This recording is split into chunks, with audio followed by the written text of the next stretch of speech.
Okay, last night, UFC Fight Night, Song Yadong versus Henry Cejudo happened, and the main card was not as good as the prelims. The prelims were really fucking good, and almost every single, I'm pretty sure every single prelim was a finish, if I'm not mistaken, or almost all of them were a finish, and it was super sick. And then we get to the main card, and it kind of dumbs down a bit, and the main event really sucked in terms of its conclusion. But we'll get to that. We're just going to go over the main card because those are the ones I predicted. We're going over the first one, Alonzo Menifield versus Julius Walker. I went with Menifield. I thought he was going to be more powerful and not just be able to get grapple fucked like the rest of Julius Walker's opponents. But and I was right. Julius Walker tried to grappling him hardcore. Went for 9 takedowns, only got one. Alonzo Menifield had a really good takedown defense. It was pretty much Alonzo against the cage the whole time, while Julius Walker was either clinching him or trying to walk him down, with Alonzo throwing on the back foot and clipping Julius as he would come in. Julius had his moments on the feet as well, but Alonzo had a lot more, and it got him to the decision, which I agree with. I don't know if there's a debate on this one at all, but I definitely agree with this decision. I thought Alonzo was busier on the feet, had more impactful shots. They were both dead tired after the first round. It was honestly really, really sloppy and kind of weird to watch. But every single time Minifield would hit him, Julius would like snap his neck and stumble around a little bit just because they were so tired. But it didn't matter. It was enough optics wise for the judges to give it to Alonzo, and I agree. The grappling game plan of Julius Walker did not work out. So yeah, next Gene Silva versus Milsic Bagdasarian. So Gene Silva continues trolling and he continues to clip farm and get crazy fucking insane finishes in the first round of this fight as well. Milsic Bagdasarian doing what he's gonna do. He was gonna strike and he was gonna do it very clean and technically, which he was doing the whole time. Had his moments. He's like double slapped Gene Silva at one point, which then him and Gene like high fived and like dapped each other up in the middle of the octagon. And then like 10 seconds after that, Gene Silva fucking laid him out on his ass with a right hand, with a left hook right hand, and dropped him bad.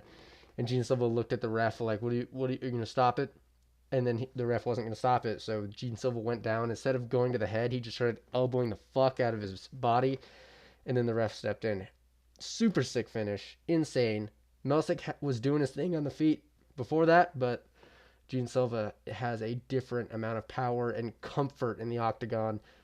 And all these fighting nerds seem to be doing that, just having insanely good comfort levels, and it allows them to freestyle the way they want to. And there just doesn't seem to be any nerves going into it. There seemed to be a lot of emotion. I'm assuming it's passion because Gene Silva cried at the beginning, almost when it was like when he was getting announced, he was crying. I feel like that's either a Brazilian thing or I don't know. It's a passion thing, I definitely think, because he was not nervous and he laid Melsick out cold. Carlos Prates kind of does the same thing where he's very confident in there.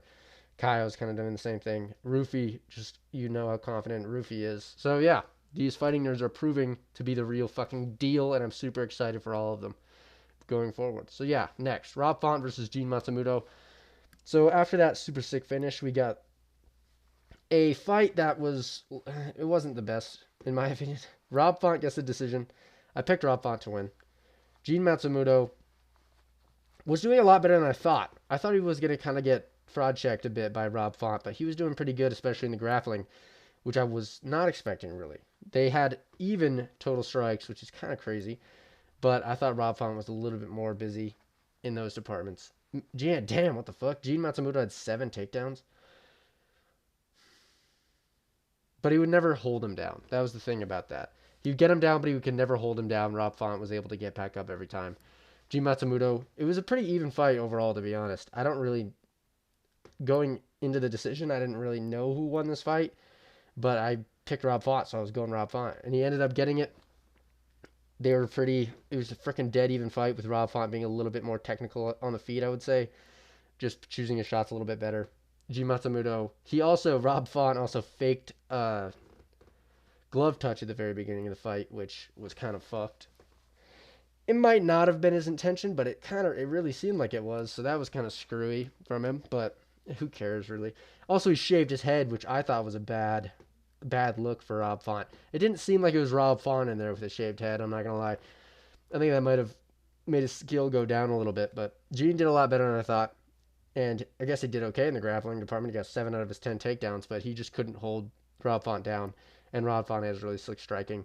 Gene was also doing his thing in the striking, but Rob just did a little bit more damage-wise, I guess. So yeah, I'm gonna go. I'm not gonna go with anyone. Rob Font won. I'm glad he did. Gene Matsumoto will probably do good, to be honest, as things move forward. But yeah, next, Brendan Allen versus Anthony Hernandez. I'm very happy about this. I think Brendan Allen is lame as fuck. I hate his personality. I don't know. I just hate him. He cut and bleached his hair for some reason. I just hate him. That's not why. I don't hate him because he cut his hair, but I just hate him in general. His personality really annoys me, and his fight style is weird and clunky and bad. And Anthony Hernandez is the one I picked to win by being able to out-grapple Brendan Allen, and that's exactly what happened. Brendan Allen had his moments on the feet, especially early, but then as the fight went on, it became a grappling match. Pretty much, they were just grappling for the majority of it. And when it came to the grappling department, Anthony Hernandez was just a little bit better, a little bit stronger. It's his world more so than it is Brendan Allen's, I would say, on the ground. And Anthony Hernandez capitalized on every grappling stage. Not every single one, obviously. Brendan Allen had a lot of moments. I thought Brendan could have won the first, but I thought Anthony Hernandez definitely won the second and the third. So yeah, good for Anthony. He got 4 out of his 8 takedowns. Brendan Allen didn't get one, but he had success in the grappling department. I will say that. It wasn't a complete blowout, but it was a clear win for Anthony Hernandez. And I'm very glad. To be honest, though, Anthony Hernandez is going to be a boring fucking guy. A boring ass contender. Because all he's going to be able to do is grapple fuck. I know that going forward. And Brendan Allen surprised me, honestly, on the feet. Because I was shitting on Kamaru Usman's take that Brendan Allen was a super insanely good striker in the middleweight division. I did not think that at all. But he did his thing on the feet in the first round a little bit, going into the takedowns, the many, many takedowns and grappling exchanges later. He was doing his thing on the feet, and it kind of scared Anthony Hernandez, and it scared me a little bit. But it doesn't matter. He lost, and I thought he was going to because he did so bad against Chris Curtis. That was pretty much my main reasoning behind picking Anthony Hernandez. You don't get that close with Chris Curtis, and then I think his cardio he's always kind of had a cardio problem also. And Anthony Hernandez gets it done by grappling. So yeah, next, the main event. What a disappointment. What a fucking disappointment this main event was.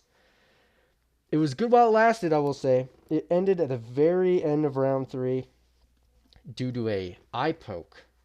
Song Yadong eye poked Henry Cejudo. But the first round, it was tit for tat, I will say. Henry Cejudo doing his thing in the grappling a little bit. Song Yadong has a very good takedown defense. Very, very good.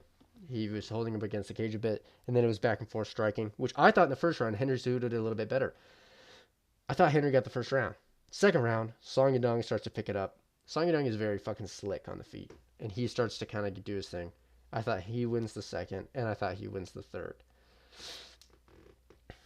Henry did not think that. So he gets eye poked in the third, and he's eyes wide open saying that he can't see, he takes the full 5 minutes. He starts the round, and then he ends it, and then he says he can't see. You would have got the disqualification if you wouldn't have started the round again. If you would have just said, I can't fucking see, I'm done. You would have gotten the disqualification. So he tried to maybe tough it out, and then decided he couldn't see after. Maybe he was trying to get a decision for himself because he thought he won the first 2. I don't really get it. If it's gonna be your last couple fights, also, I would just fight. I guess I don't know what I would do, but in my mind, fight through it. Maybe, you know what I mean? I would think you would fight through it unless you think you're gonna win that decision, which I guess he really did. But the judges gave it to Song Yadong anyway, so Song Yadong gets the win just earlier from an eye poke. So he pretty much eye poke knocked out Henry Cejudo, and Henry Cejudo gets nothing from it because of the way he went about it. I can't tell if it was just him really wanting to try to have this fight go forward, but then realizing he couldn't fucking see. But at that point, just keep fucking doing it. Just keep fighting. There's always a shot you could do it. There's been many UFC fighters that have fought and won with one eyeball. And there's been a lot of eye pokes. I know there's images now that his eye is pretty fucked up, so he didn't pussy out or anything, but just the decision making is very weird to me. Because you could have taken the disqualification, I guess he didn't want to do. I don't know. Maybe he was just really hoping to win the decision, but at that point, it's not a win for you either. I don't know. It's odd, the decision making. But he gets poked in the eye in the third, gets the full 5 minutes.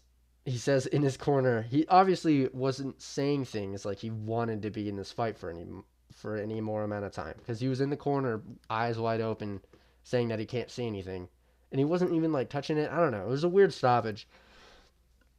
All around, just a weird main event. Song Yadong gets the win anyway, so who cares?